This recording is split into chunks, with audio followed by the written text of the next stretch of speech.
Si ustedes tienen la oportunidad de viajar al antiguo Egipto y enfrentarse a las maravillas que aún hoy en día se mantienen en pie o medio derruidas, se encontrarán frente a toda una serie de enigmas que sólo si tienen la información necesaria podrán contemplar. Son enigmas de los que no les van a hablar los guías, de los que tampoco encontrarán información en las guías turísticas, de los que no les hablarán los arqueólogos y no encontrarán referencia en los libros de egiptología, pero que sin embargo están ahí. Están ahí visibles, perceptibles para cualquiera que tenga los conocimientos técnicos para saber que en muchas de sus realizaciones los antiguos egipcios debieron necesariamente utilizar una tecnología que está prácticamente a la altura de la tecnología moderna del siglo XXI o el siglo XX. Así lo han comprobado multitud de técnicos, desde Joseph Davidovich, experto en piedras, geólogo y director del Instituto Geopolimérico de París, o como Sir Benjamin Baker, ingeniero petógrafo, que se han enfrentado a enigmas increíbles, como por ejemplo, ¿qué piedras? Porque parece que las moldearon, como descubrió el famoso experto Davidovich. ¿O qué tecnología utilizaron para taladrar con una precisión increíble piedras de diorita que hoy en día solo pueden ser taladradas con taladros modernos con punta de diamante, cuando esa tecnología, según los egiptólogos, era absolutamente desconocida a los egipcios de aquella época? ¿Y por qué algunas de las realizaciones tecnológicas más asombrosas del antiguo Egipto, por ejemplo, la construcción de la Gran Pirámide, se da en las primeras dinastías, sin prácticamente intentos previos y con una degeneración inmediatamente posterior, pero muy rápida? Tal vez porque ni el hecho de quiénes la construyeron, cuándo la construyeron, cómo la construyeron y otras muchas más cuestiones coincidan con la versión que nos dan los egiptólogos. Para comprobar que ellos así, será suficiente con que nos acompañen en este viaje de la mano de Manuel José Delgado, que durante muchos años y a lo largo de muchos viajes ha estudiado algunos de los muchos enigmas que nos plantea la civilización egipcia.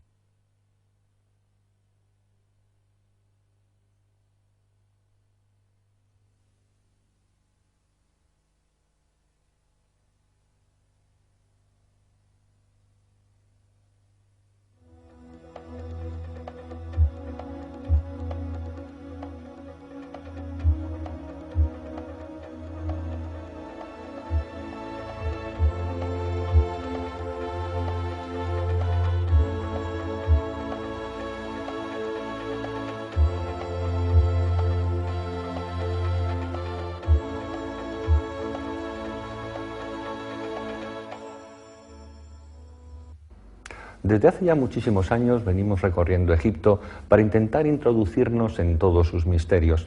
En el siguiente trabajo de investigación podrán comprobar la gran cantidad de datos expuestos, toda la documentación que manejamos. Son muchísimos números que hablan de medidas, de ángulos, de proporciones. Indudablemente en Egipto no hay que inventarse nada para saber que existen misterios y que existen muchísimas preguntas que todavía no tienen respuesta. Ya tendremos ocasión en los siguientes programas de esta serie, quizá para tratar cosas que nos gustan mucho más, como puede ser la magia, el poder de las pirámides, la aromaterapia, o cómo utilizar los diferentes centros de poder diseminados en las orillas del Nilo para nuestra superación personal, tanto física como espiritual. Pero ahora tenemos que seguir con este programa. Es un programa denso, que en alguna ocasión a algunos de ustedes les va a resultar pesado, pero indudablemente tiene que estar ahí, sobre todo para todos aquellos que indican que los que estudiamos los misterios de Egipto nos inventamos cosas. Egipto es maravilloso, está ahí muy cerca, a 4 horas y media en avión, y simplemente con una cinta métrica y simplemente avalado por las personas que realmente saben de arquitectura, de ingeniería, de astronomía, de biología, de física, etcétera, podemos comprobar que lo que se hizo en el Antiguo Egipto supera con mucho la idea que tenemos de un pasado del que posiblemente tengamos que reescribir la historia. Espero que disfruten viendo este documental lo mismo que nosotros lo hemos hecho al realizarlo.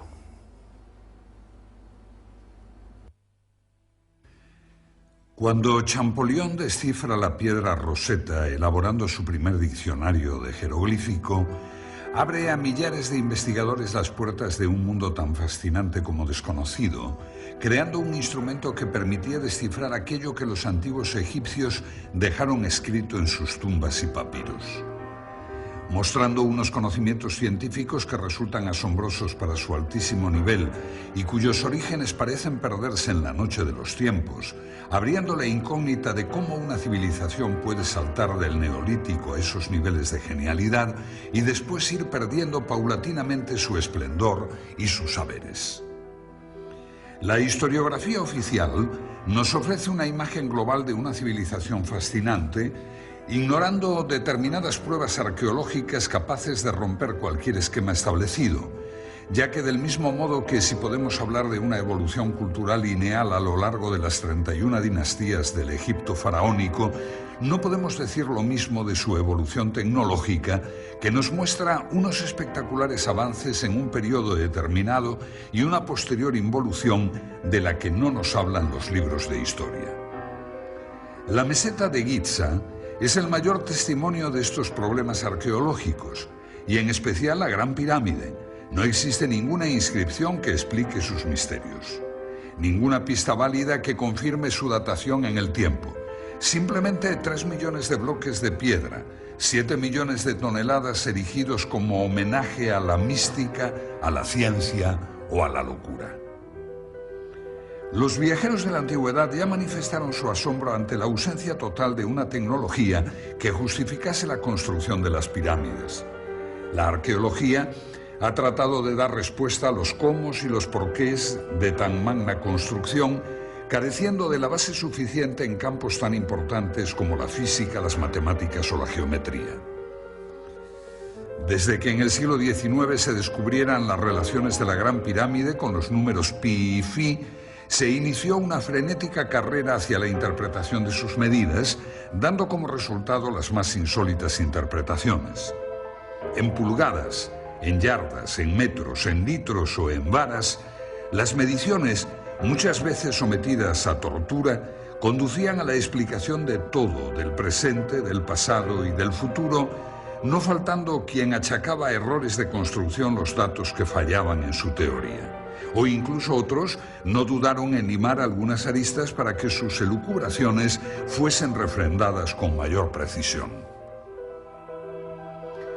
Fue a finales del siglo pasado cuando llegó a Egipto Sir William Matthews Flinders, Petrie, con un sofisticado equipo de medición que incluía teodolitos de alta precisión, niveles ópticos, calibres micrométricos con vernier, goniómetros adaptados a ángulos, catetómetros, anteojos de autocolimación, cintas de Invar, termómetros de Beckman, etc.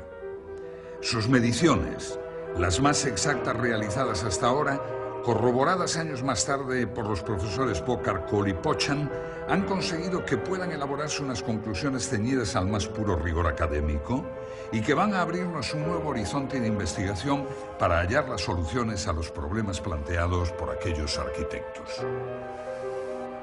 Lo que hace a una disciplina más o menos científica es la medida en que se establezca una preeminencia de los hechos sobre las teorías. Un mismo hecho puede en arqueología tener una fundamental gravitación o ser un detalle omisible de acuerdo a la teoría que barajemos en ese momento. La dificultad se traduce pues en el problema de la evidencia, que en arqueología no tiene el valor que puede lograr en las ciencias exactas o experimentales. Para Petrie, sin embargo, la prueba arqueológica tiene el mismo grado de certeza que la prueba judicial. La historiografía ha considerado que la ausencia de referencias explícitas a una tecnología y una ciencia superior es una evidencia de que no existieron. Hay que tener en cuenta que la primera rueda aparece en la 12ª dinastía. El primer meriette, mira de observación de caña de palma, lo mismo que la primera plomada tej, aparecen en la 18ª dinastía. Los primeros textos astronómicos aparecen en sarcófagos de la 11ª dinastía y corresponden inclusive a una astronomía incipiente que, como observa Hawkes, desconocía la existencia de los eclipses. Las primeras representaciones de los meridianos aparecen en el templo de Dendera en época ptolemaica, conjuntamente con las indicaciones sobre la operación del tendido de la cuerda y la determinación del meridiano por las estrellas de la Osa Mayor. El papiro Rind, de la dinastía XIII, tiene un nivel científico correspondiente a un segundo curso de escuela elemental. El vidrio aparece en la dinastía XIV y los primeros cuchillos de hierro en la 26ª. Solamente en la época ptolemaica, 200 a.C., aparecen en Egipto conocimientos matemáticos y astronómicos de un cierto nivel. Estas pruebas arqueológicas son evidencias indiscutibles de que la civilización faraónica caminó con lentitud y sin brillantez por el camino de la tecnología hasta llegar a importar los avances de los griegos, que tampoco destacaron en estos campos. En oposición a todo esto encontramos un material tecnológico que nos indica todo lo contrario, lo que nos obliga a tener que inducir la naturaleza de las herramientas partiendo del producto, tomando como referencia una serie de pequeñas muestras evidentes repartidas por todo Egipto.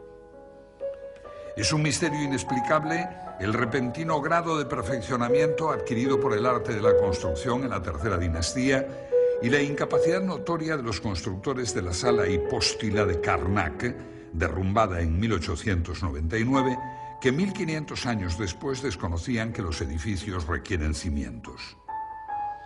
Mientras que el análisis arqueológico muestra una línea de evolución cultural desde la primera dinastía hasta la época ptolemaica, el análisis tecnológico señala una línea de ascenso desde la primera dinastía hasta la cuarta para mostrar luego un proceso de involución a lo largo de varios milenios. En los relieves de El Berche, 12ª dinastía, se ve una estatua de Yehuti Topep, de un peso de 60 toneladas, colocada sobre un trineo y arrastrada por 172 hombres. Aparece también un hombre derramando un líquido sobre los patines del trineo para reducir la fricción y eliminar así el calor. Los textos que acompañan la imagen hablan de la heroicidad de esta titánica tarea en la que los hombres se mostraron con fuerza de gigantes. Es por ello por lo que resulta increíble cómo no ha quedado ningún recuerdo del transporte de los numerosos obeliscos de 1000 y 1200 toneladas que los egipcios distribuyeron por todo el territorio. Este es el templo de Luxor. Fue erigido originalmente por Amenhotep III en honor a Amón, y luego Ramsés II añadió estas impresionantes figuras y 2 tremendos obeliscos. Solo queda uno. El otro, su hermano gemelo, fue llevado a Francia y puede hoy contemplarse en la Plaza de la Concordia de París.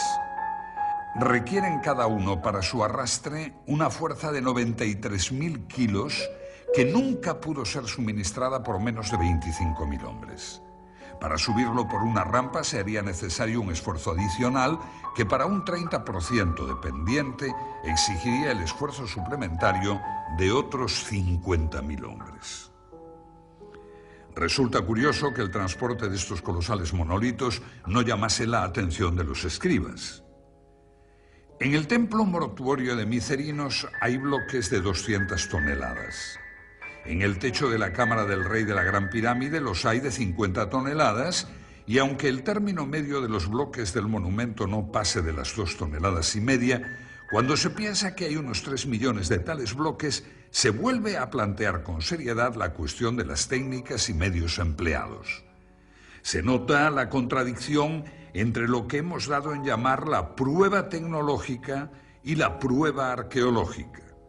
Se desconoce la existencia de máquinas. La aseveración de Heródoto de que se utilizaron máquinas para levantar las piedras es generalmente impugnada por los arqueólogos, que priman la fuerza bruta de miles de esclavos ante todo saber tecnológico. Estamos en el interior de la pirámide de Kefren. Desde su entrada comienza un pasillo descendente que justo en este lugar se vuelve horizontal para posteriormente subir hasta la cámara del sarcófago. Y es en este sitio donde los arquitectos de la pirámide decidieron colocar una esclusa para obstruir el pasaje. Es esta roca. Las teorías que esgrimen algunos investigadores para demostrar que por medio de rampas los antiguos egipcios lograban elevar grandes bloques a enormes alturas quedan entredicho cuando nos encontramos con problemas como este. Es una roca de granito de casi 3 toneladas de peso. La estudió Petri. Si los bloques eran elevados por rampas a base de fuerza muscular, ¿cómo pudo ser elevado este bloque a esta oquedad para que posteriormente bajara y ejecutara la función que le encomendaron sus constructores, que sirviera de cierre, de tapón? En este pequeño espacio no caben más de 6 personas. Es por ello por lo que Petri dedujo que los antiguos egipcios debieron poseer máquinas, y máquinas muy eficientes. Si aceptamos la existencia de máquinas en el Antiguo Egipto, nos queda el problema de determinar su naturaleza. En este sentido han sido numerosas las tentativas de explicación. La idea clásica de que las piedras fuesen elevadas por rampas es desechada por el docto ingeniero Krum, pues por sí solas las rampas serían un trabajo equivalente al de la propia pirámide. El concepto de los rodillos tampoco sirve, ya que la madera era escasa y no servirían en terreno arenoso. Las pirámides se realizaron en la Edad del Cobre, pero podemos decir que resulta imposible que en ese momento no conociesen el hierro, ya que es explicable que los egipcios pudieran trabajar el cuarzo, el granito, el pórfido o la diorita si no poseyeron herramientas de este metal. Esta piedra es de diorita. Puede comprarse por €1 en cualquier tienda de minerales en España. Les sugiero que adquieran una y efectúen una simple operación. Coloquen en su taladradora una broca de diamante sintético, Widia, que tiene dureza 11, e intenten perforarla. Tras varios minutos de intentos frustrados, se preguntarán cómo consiguieron tallar y perforar la estatua de Kefren, realizada de una pieza en diorita verde, con herramientas de cobre, que fueron las supuestamente empleadas en los tiempos de las pirámides. Resulta una incógnita cómo los egipcios pudieron trabajar el granito en las canteras sin el hierro. En las canteras de Asuán se aprecian muchas series de agujeros y ranuras rectangulares, profundas y estrechas, las cuales, como dice Clark, no se puede afirmar que se hicieran con herramientas de hierro, pero sí se puede afirmar que no pudieron hacerse con cobre. Efectivamente, los cortes de la roca en la cantera se producían tras introducir en los orificios piezas de madera que luego se humedecían. La fuerza oncótica producida por la expansión de la madera hacía resquebrajarse el granito. Pero nos queda el saber cómo realizaban tales orificios. Se conocen además 4 muestras de hierro del Antiguo Egipto que fueron analizadas por Petri. Una de ellas fue descubierta por Perring, el ayudante de Howard Bisse, cuando se limpió el canal sur de ventilación de la Cámara del Rey. Los restos calcáreos adheridos a la lámina hicieron imposible la idea del fraude. Su análisis demostró que tampoco provenía de meteoritos férricos. La conclusión obvia es que los antiguos egipcios utilizaron el hierro y que, al igual que otros muchos dispositivos tecnológicos, su empleo parece haber sido mantenido en secreto, dando con ello origen a un serio problema para los arqueólogos que confunden la ausencia de pruebas con la inexistencia de tecnología. Una posible explicación al mantenimiento de tal secreto podría ser la pertenencia del hierro a la sabiduría divina, siendo su uso restringido a los sacerdotes y a sus operarios. Esa creencia ha pervivido hasta nosotros que denominamos a la industria del hierro como siderometalúrgica, es decir, de origen sideral y posiblemente relacionada con los moradores del cielo. Otro aspecto digno de ser estudiado en la búsqueda de respuestas sobre la tecnología es la forma en que los constructores adosaban los bloques unos a otros sin dejar ninguna separación entre ellos. En cualquiera de nuestros cuartos de baño, la junta entre las losetas del alicatado nunca baja de 1 milímetro. Y si estas plaquetas son de tan solo 20 centímetros, podremos comprender el problema que representa unir monolitos de decenas de toneladas. Ni siquiera una hoja de afeitar penetra en las juntas que pueden ser rectas o curvas, aunque nunca sin perder el íntimo contacto. Las únicas herramientas que poseemos de los artesanos egipcios son algunos cinceles de cobre, de los que se conocen varias colecciones. En general, las perforadoras prehistóricas trabajaban con polvo de esmeril, pero en piezas del Imperio Antiguo, como vasos y platos de granito o de diorita, se encuentran huellas de una punta cuya naturaleza se desconoce, pero que no pudo ser otra que el diamante. Y aquí nos encontramos con otro problema arqueológico, pues el diamante es considerado inexistente en aquella época. El torno de alfarero todavía no había aparecido en la época en que las vasijas de diorita torneada eran ya perfectas. En dinastías posteriores ya no se volvió a trabajar la diorita. Ni siquiera los escultores de la época saíta se atrevieron con este material. No debe extrañarnos que los egipcios de las primeras dinastías poseyeran instrumentos superiores a los de las siguientes, pues esto es lo que revela constantemente el análisis tecnológico. La tecnología muestra más signos de retroceso que progresos en el tiempo.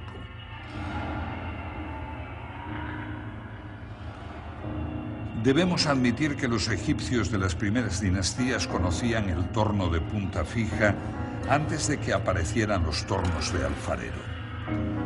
Con el torno egipcio se obtenían incluso superficies esféricas, pues se conocen platos hechos a torno en los cuales la herramienta se movía sobre una línea curva.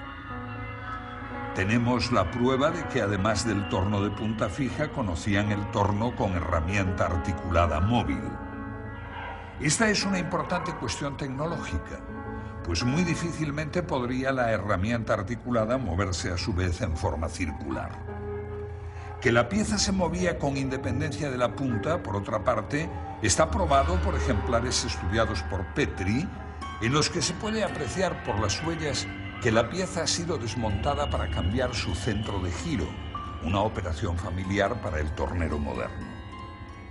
Y si el torno de punta fija o móvil ya nos deja impresionados, no lo es menos otra pieza importante como es el serrucho para piedra, y no para piedra normal de caliza, sino también para otras piedras de dureza mucho mayor, como el granito. Se conocen ejemplares de serruchos egipcios de bronce con dientes de esmeril, cuyo funcionamiento se asemeja a las modernas cortadoras de cinta de acero con polvo de esmeril llevado por agua, con las que se cortan los bloques de granito en las canteras modernas. En los hipogeos de Tebas, 12ª dinastía, se han encontrado bloques de granito serrados que muestran huellas de óxido de cobre, lo que probaría el empleo de esta herramienta. Pero estudiando la inclinación y la velocidad del descenso de la hoja, se descubre que trabajaban a una enorme presión. Es inadmisible que un serrucho de bronce y esmeril pueda cortar granito si le aplicamos una débil presión y empleamos un tiempo indefinido en el corte. La única solución que se nos plantea es que los antiguos egipcios debieron poseer otro instrumento cuya estructura desconocemos, pero que con seguridad no trabajaba con dientes de esmeril. En relación con el modus operandi de estos serruchos, se exhibe en el Museo del Cairo el sarcófago de Diodefre, hijo o hermano de Keops, donde puede apreciarse el trabajo del serrucho. Aparentemente los sarcófagos eran transportados con la tapa no cortada para reforzar la estructura. El serrucho ha cortado ya los 2/3 de la tapa, quedando un resto por cortar en donde todavía puede apreciarse la garganta carcomida por la herramienta. Se observa así la superficie irregular que va dando forma al sarcófago antes de su ulterior pulimento y en donde todavía hoy es posible apreciar las marcas de ocre que indican las líneas de corte. Aparentemente, el serrucho ha sido guiado a mano, como puede inferirse por la forma irregular de la superficie cortada. El ancho de la herramienta, correspondiente al ancho del surco, es de 2 centímetros. El plano de corte presenta desniveles del orden del centímetro. Y aunque no nos imaginamos qué herramienta pudo hacer el corte, se aprecia que su uso fue manual con las imperfecciones que el pulso provoca. En cambio, en otro sarcófago, el de Keops de la Gran Pirámide, en donde los desniveles de las superficies serradas son del orden del milímetro. El serruchado del sarcófago de Keops debe considerarse como una obra maestra en la materia, pues a pesar de no haber recibido un pulido ulterior es casi una pieza terminada. La herramienta llevaba una guía mecánica. Este serrucho se movía a modo de los modernos cortadores de peine que producen bloques de superficies paralelas debido al movimiento simultáneo de varias cintas de acero. Y de nuevo nuestro estupor al comparar la tecnología antigua con los logros de la actual. Esta es una cantera situada en Cerceda, en las estribaciones de la madrileña Sierra de Guadarrama. Su moderna tecnología pudo verse en un stand de la pasada Expo 92 de Sevilla. Los bloques de granito llegan hasta aquí desde la península de Labrador o desde Sudáfrica y abastece a la práctica totalidad de cementerios madrileños. Aquí saben de la industria de la piedra. Su más perfecta máquina de corte para piedras de granito está diseñada por una hoja redonda de 2 metros de diámetro, compuesta de múltiples dientes de guidia, carburo de tungsteno, por lo que no puede cortar bloques de más de 1 metro. Cada vuelta de la hoja avanza tan solo 5 milímetros. Se tarda una mañana entera en cortar toda la roca. No se puede ejercer más presión, pues las puntas se abrasarían. Viendo esto, debemos preguntarnos cómo hacían los antiguos egipcios para que sus serruchos avanzaran en cada presión casi 2,5 milímetros, o sea, 60 veces más potencia que los logros de nuestra avanzada civilización. Pero nuestro asombro no acaba aquí, pues aún hemos de tratar la herramienta más conspicua de la antigua tecnología, el taladro cilíndrico. El tubo ejecutaba taladros de hasta 15 centímetros de diámetro, dejando tras su camino un tarugo central que posteriormente era roto con un simple golpe. Estos taladros se llaman trépanos y pueden verse en algunos lugares de Egipto. El cilindro, en los taladros modernos, es de acero con puntas de guidia. La presión debe regularse cuidadosamente por control manométrico y para un taladro con 3 puntas de diamante, esta es aproximadamente de 50 kilos. Para un taladro con punta de guidia es menor, unos 30 kilos.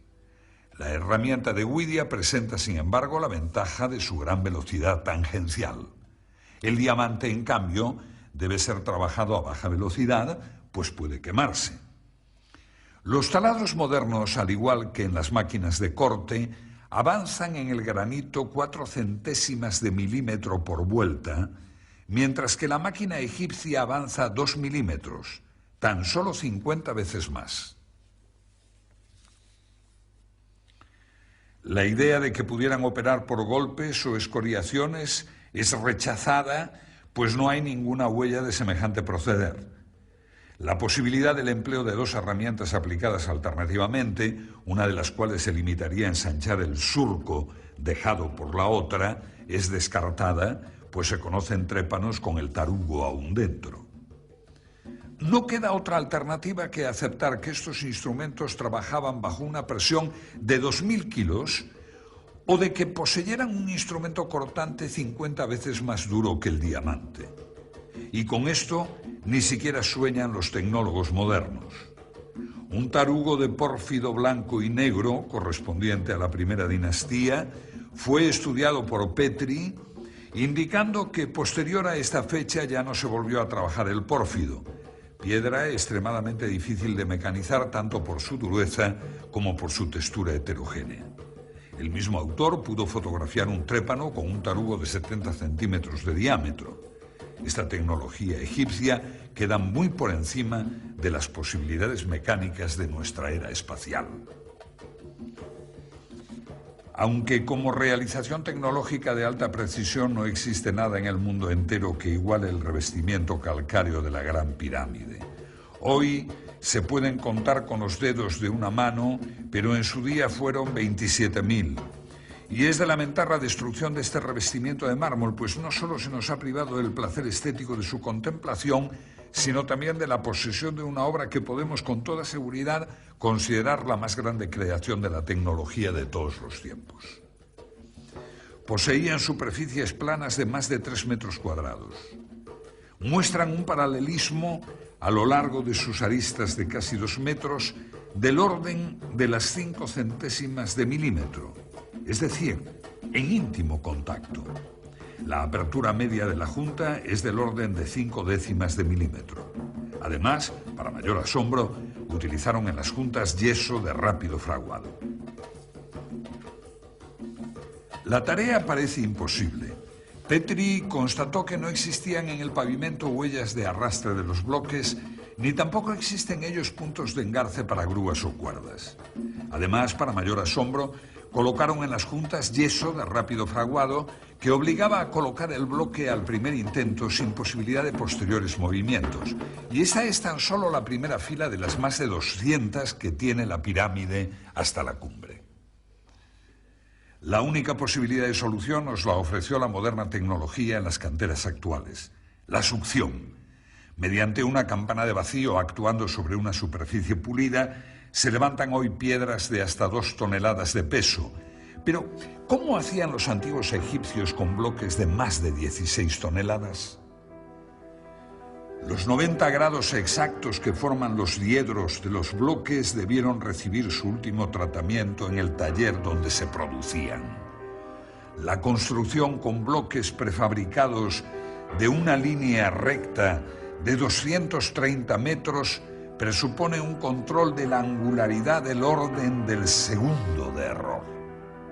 Pues bien, en la actualidad, para las mejores escuadras normalizadas por la industria moderna, norma DIN 875 admite errores de más o menos 3 centésimas de milímetro, cantidad algo superior que los errores de angulación y paralelismo de la obra egipcia.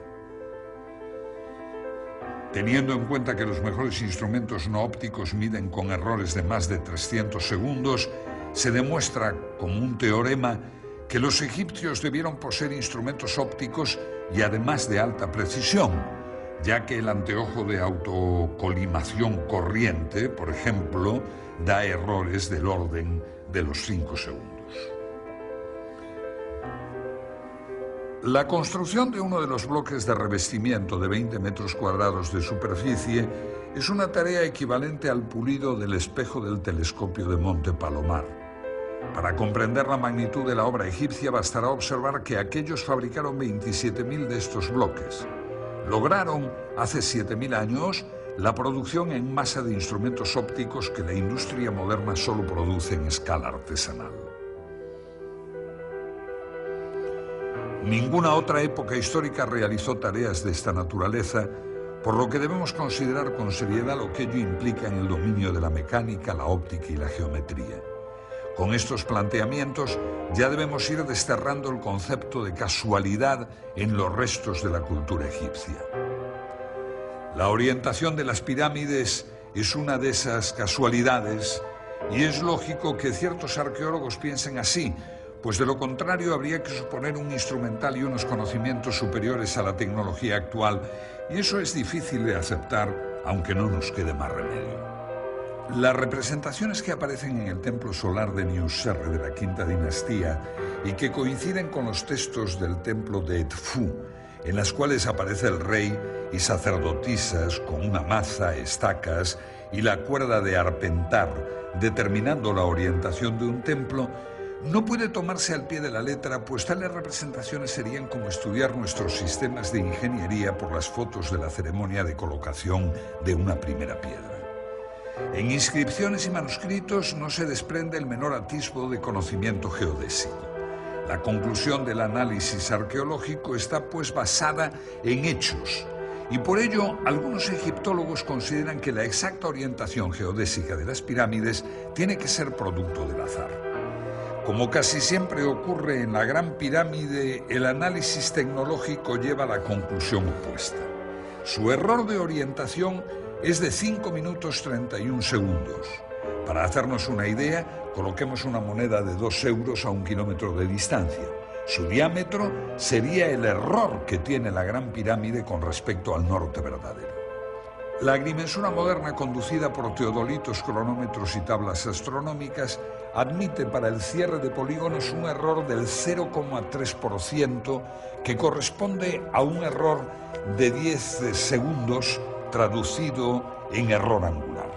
Ningún procedimiento propuesto ha logrado explicar cómo consiguieron los egipcios tal exactitud.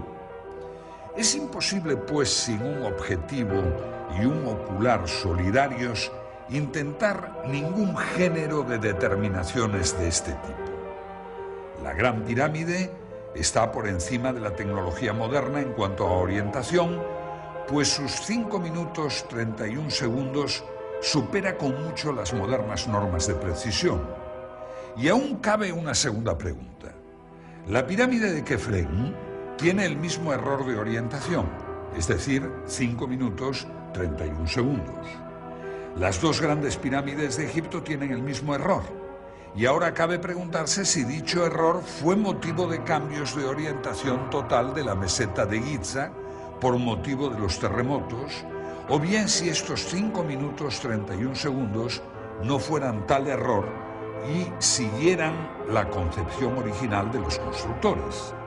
De todas formas, tan difícil es orientar las pirámides exactamente a los 4 puntos cardinales como orientar ambas con la misma desviación. Por lo que debemos considerar la posibilidad de que los antiguos egipcios tuvieran el equipamiento necesario para edificar una base de 53.000 metros cuadrados con una orientación de 0 grados, 0 minutos, 0 segundos. Si juzgamos los conocimientos matemáticos de los egipcios por los pocos textos que han llegado hasta nosotros, su matemática fue bastante primitiva.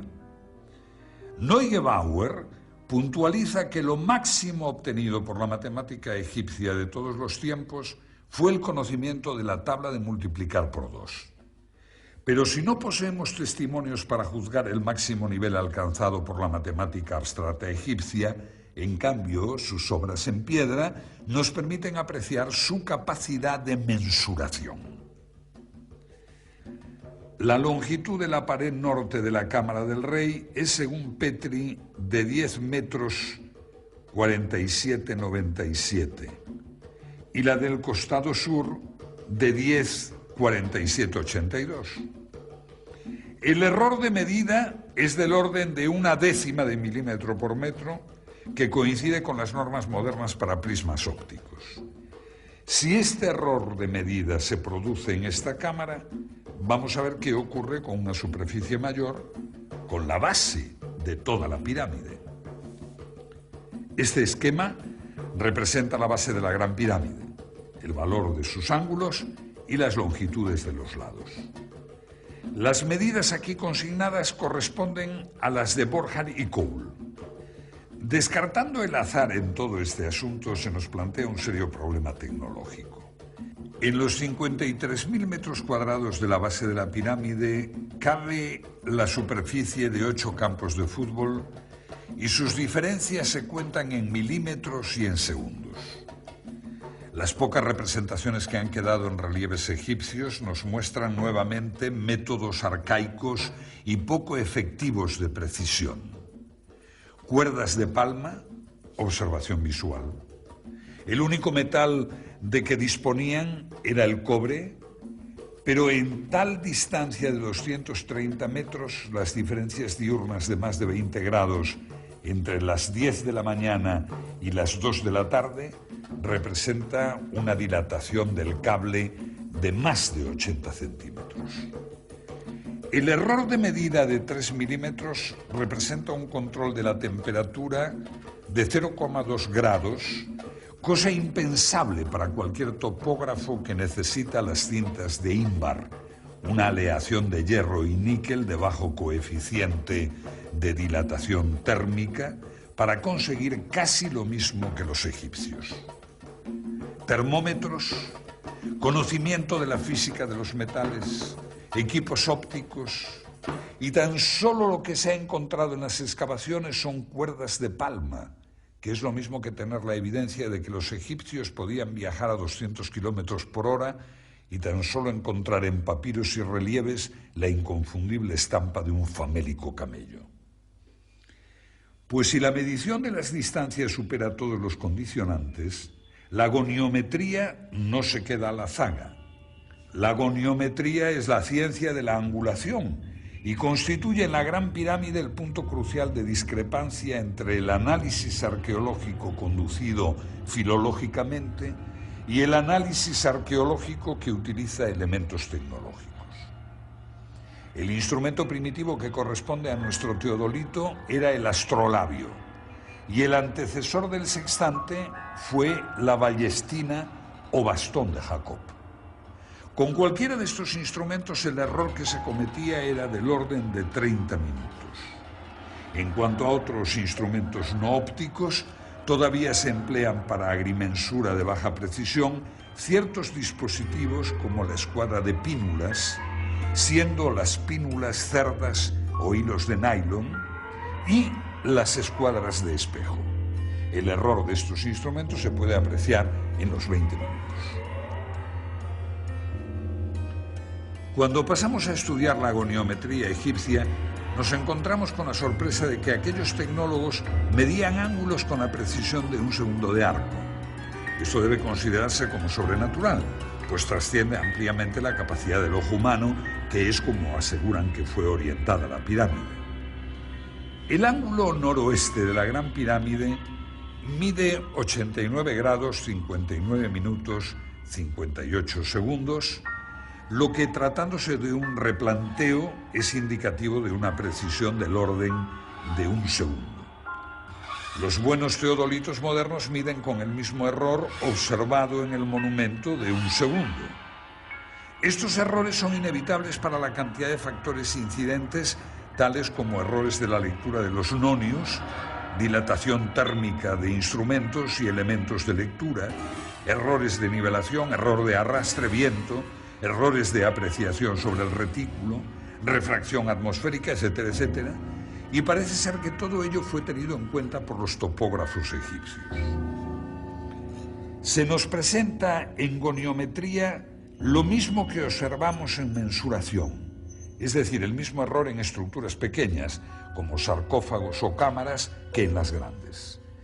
Ello presenta una homogeneidad al sistema de medidas empleado que excluye cualquier hipótesis basada en el azar o en la casualidad. Como demostración de lo dicho, comparemos la desviación azimutal de las dos grandes pirámides. Ambas pirámides tienen su desviación hacia el oeste. Petrie da los siguientes valores para la pirámide de Keops.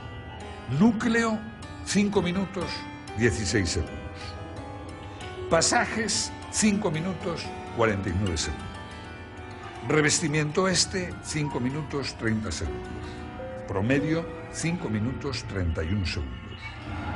Para la pirámide de Kefren, otorga los valores 5 minutos, 37 segundos para los pasajes y 5 minutos, 26 segundos para el revestimiento, obteniendo un promedio de 5 minutos, 31 segundos. Este resultado nos muestra el exacto paralelismo de dos estructuras separadas por más de medio kilómetro de distancia. En ambos casos, el instrumento necesario para efectuar medidas de esta precisión debió tener un error por debajo del segundo.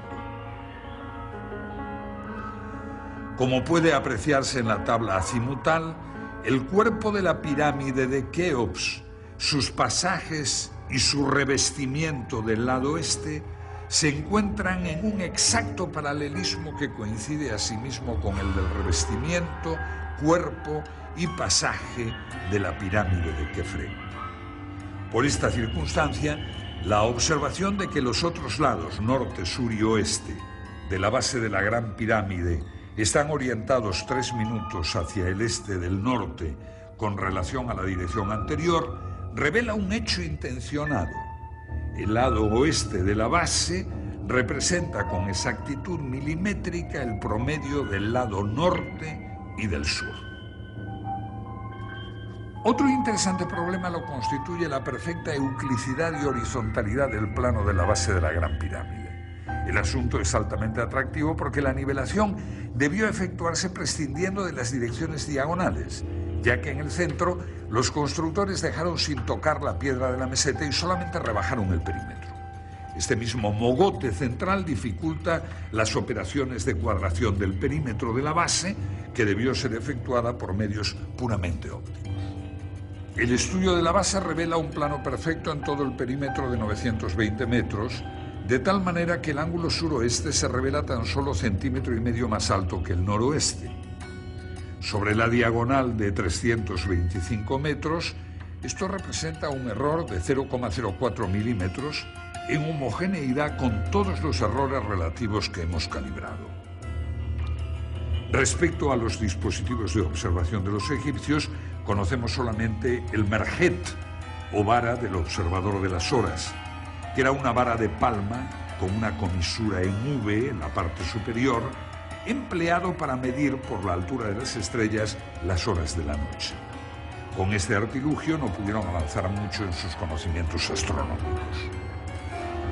La pregunta obvia es si es posible calcular la cifra de 365,2425 días por la simple observación de un fenómeno tal como la crecida del Nilo. La meteorología no presenta un grado de regularidad que permita estadísticas de esta exactitud. Ello requeriría, en el mejor de los casos, estadísticas de muchos milenios, lo cual nos retrotrae al problema que se quiere soslayar con el argumento. Hay una cierta lógica en admitir que no puede hacerse un gran progreso en astronomía si el mismo no va acompañado de un progreso paralelo en óptica. La historia muestra que en ningún caso se dio un progreso aislado en una rama particular de la ciencia si todas las otras ramas no fueron adelantadas en medida paralela. La capacidad de medición de los egipcios no puede ser considerada como un hecho aislado en medio de un desconocimiento general de la ciencia y la tecnología.